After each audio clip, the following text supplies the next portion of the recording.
Hey everyone, welcome to my channel.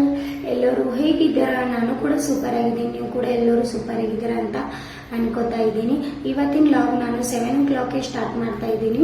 ಇವಾಗ ನಾವು journey ಮಾಡ್ತಾ ಇದ್ದೀವಿ. ಎಲ್ಲಂದ್ರೆ ಫಸ್ಟ್ ನಾವು ಮಲಬಾದ್ಗೆ ಹೋಗ್ತಾ ಇದ್ದೀವಿ. ಅಲ್ಲಿ ಮಹಾಲಕ್ಷ್ಮಿ ಟೆಂಪಲ್ ಇದೆ ಫ್ರೆಂಡ್ಸ್. ನಾನು ಚಿಕ್ಕವಳಿದ್ದಾಗ ಹೋಗಿದ್ದೆ, ಮತ್ತೆ ಹೋಗೋಕೆ ಆಗಿಲ್ಲ. ಸೊ ಇದು ಇವತ್ತು ಹೋಗ್ತಾ ಇದ್ದೀವಿ. ಸೊ ಬಂದಿವಿ ನೋಡಿ, ಚೆನ್ನಾಗಿ ದರ್ಶನ ಕೂಡ ಮಾಡಿದೀವಿ. ಈ ತರ ತುಂಬಾ ಚೆನ್ನಾಗಿ ಮಹಾಲಕ್ಷ್ಮಿ ಟೆಂಪಲ್ ಇದೆ. ಇಲ್ಲಿ ಕೂಡ ಕಾರ್ಯ ನಡೆಯುತ್ತೆ. ಸೊ ಅದಕ್ಕಾಗಿ ನಾನು ಚಿಕ್ಕವಳಿದ್ದಾಗ ಅವಾಗೆ ದರ್ಶನ ಮಾಡ್ಕೊಂಡು ಮತ್ತೆ ಬರೋದು ಆಗಿರ್ಲಿಲ್ಲ. ಸೆಕೆಂಡ್ ಅಂದ್ರೆ ಇಲ್ಲೇ ದತ್ತಾತ್ರೇಯ ಗುಡಿ ಇದೆ ಫ್ರೆಂಡ್ಸ್. ಗಾಣಗಾಪುರಕ್ಕೆ ಬಂದಿದ್ದೀವಿ. ಸೊ ಅಫಜಲ್ಪುರದಿಂದ ಇವೆಲ್ಲ ಸಮೀಪ ಆಗ್ತವೆ. ಸೊ ನಾವು ಕಾರ್ ಮುಗಿಸ್ಕೊಂಡು ಬಂದಿದ್ದೀವಿ. ಅದಕ್ಕಾಗಿ ಇಲ್ಲಿ ಗಾಣಗಾಪುರಕ್ಕೆ ಬಂದಿವಿ. ದತ್ತಾತ್ರೇಯ ಗುಡಿ ಟೆಂಪಲ್ ಅನ್ಬೋದು. ಈ ಟೆಂಪಲ್ಗೆ ಶ್ರೀಪಾದ ವಲ್ಲಭ ದಿಗಂಬರ ಅಂತ ಅಂತಾರೆ. ನಾವು ಕೂಡ ಚೆನ್ನಾಗಿ ದರ್ಶನ ಮಾಡ್ಕೊಂಡಿವಿ. ಸ್ವಲ್ಪ ಗದ್ದಲು ಇತ್ತು, ಅಂದರೆ ರಶ್ ಇತ್ತು, ಅಂದರೂ ಕೂಡ ಚೆನ್ನಾಗಿ ಲೈನ್ ಹಾಕೊಂಡು 1 hour ದರ್ಶನ ಆಯಿತು. ಸೊ ದರ್ಶನ ಕೂಡ ಚೆನ್ನಾಗಿ ಆಯಿತು. ಮುಂದೆ ನಾವು ಗುಲ್ಬರ್ಗ ಹೋಗ್ತಾ ಇದ್ದೀವಿ. ಅಲ್ಲಿ ನಮ್ಮ ಶರಣ ಬಸವೇಶ್ವರ ಟೆಂಪಲ್ಗೆ ಹೋಗ್ತಾ ಇದ್ದೀವಿ. ಸೊ ಇವಾಗ ನಾವು ರೀಚ್ ಆಗಿದ್ದೀವಿ, ನೋಡ್ತಾ ಇದ್ದೀರಾ. ಇವತ್ತು ಡೇ ಅಲ್ಲಿ 3 ಟೆಂಪಲ್ ರೀಚ್ ಆಗಿದ್ದೀವಿ. ಇವಾಗ 3 ಟೆಂಪಲ್ದಲ್ಲಿ ಇದು ಶರಣ ಬಸವೇಶ್ವರ ಟೆಂಪಲ್. ನಾವು ಗುಲ್ಬರ್ಗ ಬಂದಮೇಲೆ ಇಲ್ಲಿ ಖಂಡಿತ ಬರ್ತೀವಿ, ಯಾಕಂದರೆ ಈ ನಮ್ಮ ಮನೆ ದೇವರು ಅಲ್ವಾ, ಅದಕ್ಕಾಗಿ. ಸೊ ಇವಾಗ ನೋಡಿ, ದರ್ಶನ ಕೂಡ ಚೆನ್ನಾಗಿ ಆಗಿತ್ತು. ಇವಾಗ ರಶ್ ಕೂಡ ಇರಲಿಲ್ಲ, ತುಂಬ ಅಂದರೆ ತುಂಬ ಬಿಸಿಲಿತ್ತು. ನಾವು ಚಪ್ಪಲ್ ಏನಿದೆಯಲ್ಲ, ಅಂದರೆ ನಮ್ಮ ಕಾರಲ್ಲೇ ಬಿಟ್ಟಿದ್ದೀವಿ. ತುಂಬ ಕಾಲು ಸುಡ್ತಾ ಇದ್ವು, ಅದಕ್ಕಾಗಿ ತುಂಬ ಫಾಸ್ಟಾಗಿ ಹೋಗ್ತಾ ಇದ್ದೀವಿ. ತುಂಬ ಅಂದರೆ ತುಂಬ ಕಾಲು ಸುಡ್ತಾ ಇದ್ವು. ಸೊ ನಾವು ಲಾಸ್ಟ್ ಅಂದರೆ ಚೀಲ್ ಮಾಡೋಕ್ಕೆ ನಾವು ಗಾರ್ಡನ್ಗೆ ಬಂದೀವಿ. ಯಾಕಂದರೆ ನೆಕ್ಸ್ಟ್ ಪ್ರವಾಸ ಮಾಡೋದಿತ್ತು, ಬಟ್ ಬಿಸಿಲು ಅಂದರೆ ತುಂಬಾ ಆಗಿತ್ತು. ಕಾರ್ ತುಂಬ ಹೀಟ್ ಬರ್ತಾ ಇತ್ತು. ಎಷ್ಟು ಎಕ್ಸಿ ಹಾಕ್ತೂ ಕೂಡ ಅದು ಹೀಟ್ ಇರುತ್ತಲ್ಲ, ಅದು ಬರ್ತಾ ಇತ್ತು. ಸೊ ಚೀಲ್ ಮಾಡೋಕ್ಕೆ ನಾವು ಗಾರ್ಡನ್ಗೆ ಬಂದೀವಿ. ಇಲ್ಲಿ ಟ್ರೈನ್ ಇದೆ ಫ್ರೆಂಡ್ಸ್. ಗುಲ್ಬರ್ಗದಲ್ಲಿ ಇದು ಫೇಮಸ್ ಗಾರ್ಡನ್ ಇದೆ. ಇಲ್ಲಿ ಹುಡುಗರು ನಾವು ಚೆನ್ನಾಗಿ ಎಂಜಾಯ್ ಮಾಡಿದ್ವಿ. ಯಾಕಂದರೆ ಸಮ್ಮರ್ ವೆಕೇಷನ್ದಲ್ಲಿ ತುಂಬ ಗಿಡಗಳು ಚೆನ್ನಾಗಿ ನಳ್ಳಿತ್ತು, ತುಂಬ ಎಂಜಾಯ್ ಕೂಡ ಮಾಡಿದ್ವಿ. ಇದು ಎಲಿಫೆಂಟ್ ಇದೆ ಫ್ರೆಂಡ್ಸ್, ಈ ಥರ.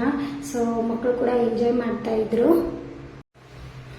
ಆಲ್ಮೋಸ್ಟ್ 2 ಇಲ್ಲ 3 hours ಏನಿದೆಯಲ್ಲ ಫ್ರೆಂಡ್ಸ್, ನಾವು ಗಾರ್ಡನಲ್ಲೇ ಸ್ಪೆಂಡ್ ಮಾಡಿದ್ವಿ. ಅಂದರೆ ನಾವು ಗುಲ್ಬರ್ಗ ಟೆಂಪಲ್ದಿಂದ ಬಂದು ಆಮೇಲೆ ನಾವು ಸ್ವಲ್ಪ ಲೇಟಾಗಿ ನಾಷ್ಟ ಮಾಡ್ತೀವಿ ಹೋಟೆಲಲ್ಲಿ.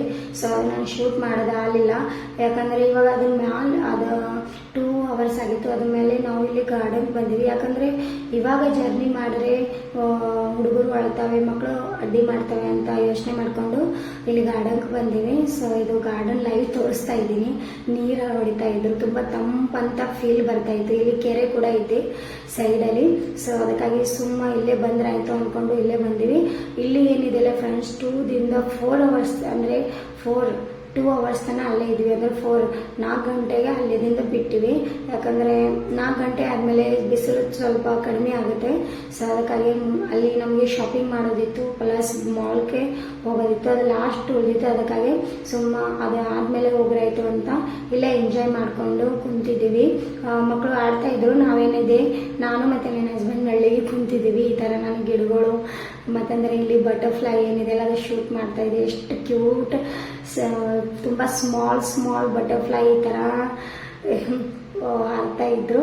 ಈ ಥರ ನೋಡಿ ಫ್ರೆಂಡ್ಸ್, ಇಷ್ಟೊಂದು ಬಿಸಿಲಿತ್ತಲ್ಲ, ಇಲ್ಲಿ ನೀರು ಹೊಡ್ತಾ ಇದ್ರು. ಅದಕ್ಕಾಗಿ ನಾವು ಕಾಲು ಕೂಡ ತೊಳ್ಕೊಂಡಿದ್ದೀವಿ, ತಣ್ಣಗಾಗುತ್ತೆ ಅಂತ. ತುಂಬ ಚೆನ್ನಾಗಿ ಫ್ಲವರ್ಸ್ ಇದ್ವು. ಸೊ ಈ ಥರ ನೋಡಿ, ನಾನು ಇಲ್ಲಿ ಗುಲಾಬ್ ಅಂದರೆ ರೋಸ್ ಫ್ಲವರ್ಸ್ ನಾನು ಇದು ಮಾಡಿದೆ. ಲಾಸ್ಟ್ ಏನಿದೆ, ಭೂಮಿ ಅಡ್ಡಿ ಮಾಡ್ತಾ ಇದ್ರು ನನಗೆ ಜೋಕಾಲಿ ಆಡಬೇಕು ಅಂತ.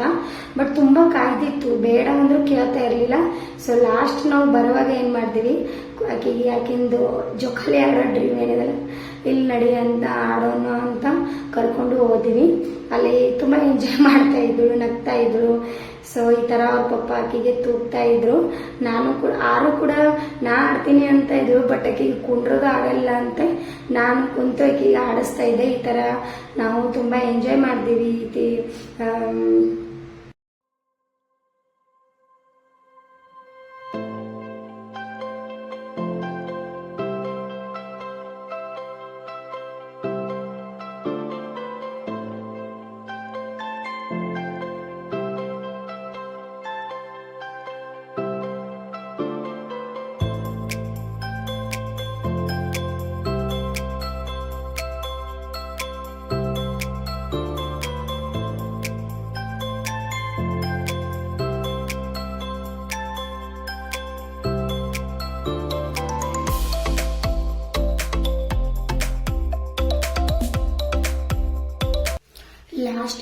ಫ್ರೆಂಡ್ಸ್ ಮನೆಗೆ ಹೋಗ್ತಾ ಇದ್ದೀವಿ. ಸೊ ಅದಕ್ಕಾಗಿ ಫಸ್ಟ್ ಶಾಪಿಂಗ್ ಮಾಡಿಕೊಂಡು ಮಾಲ್ ಎಲ್ಲ ಅಡ್ಡಾಡಿ ಸ್ಮಾಲ್ ನಾಷ್ಟಾ ಬರ್ಗರ್ ತೊಗೊಂಡು ಫೋಟೋ ಕ್ಲಿಕ್ ಮಾಡಿಕೊಂಡು ಮನೆಗೆ ಹೋಗ್ತಾ ಇದ್ದೀವಿ. ಯಾಕಂದರೆ ಇವಾಗ 6 ಗಂಟೆ ಆಗಿತ್ತು, ಮಾಡ ಕೂಡ ಆಗಿತ್ತು, ಅಂದರೆ ಮಳೆ ಬರೋ ಥರ ಇತ್ತು. ಸೊ ಸುಮ್ಮನೆ ತಡ ಆಗುತ್ತೆ ಅಂತ ಇವತ್ತಿನ ಜರ್ನಿ ಇಲ್ಲೇ ಮುಗಿಸ್ತಾ ಇದ್ದೀನಿ. ಸೊ ಇವತ್ತಿನ ಲಾಗ್ ನನಗೆ ಇಷ್ಟ ಆಗಿದರೆ ನಿಮಗೆ ಕಮೆಂಟ್ ಮಾಡಿ, ಮತ್ತಂದರೆ ಚಾನಲ್ಗೆ ಸಬ್ಸ್ಕ್ರೈಬ್ ಮಾಡಿ. ಬಾಯ್, ಥ್ಯಾಂಕ್ ಯು.